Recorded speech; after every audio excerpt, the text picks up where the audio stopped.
prone leg curl when sitting up.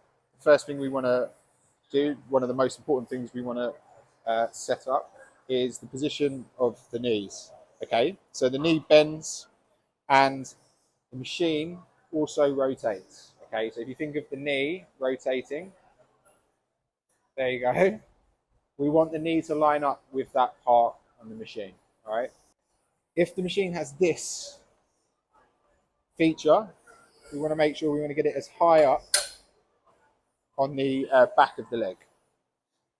Now, when you're setting up, you want to make sure that the position of this, we want to make sure it's not cranking the knee into what we call hyperextension. Okay, so some machines, they allow you, well, not in this machine apparently, but some machines, they do allow you to adjust the height. But on this machine here, what we're going to do is we're going to take the pin out. Essentially, we're going to lift it up and then set it.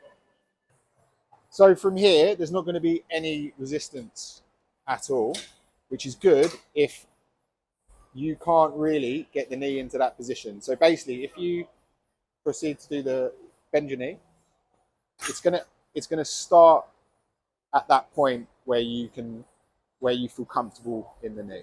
Okay, so that's just an example.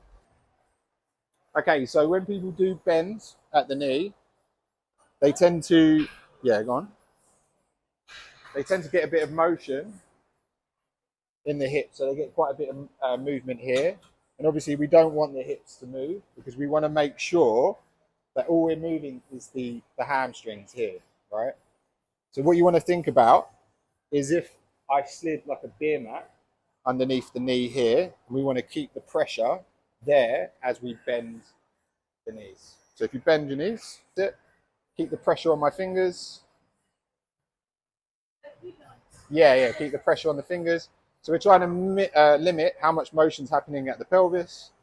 So we keep it all on the hamstrings.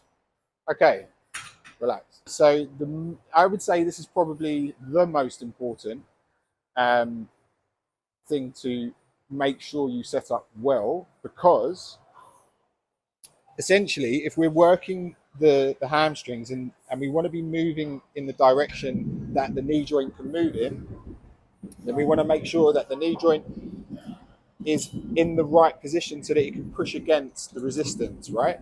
Because if it's out like that, it's going to be moving in different directions and the line of force here is pushing down.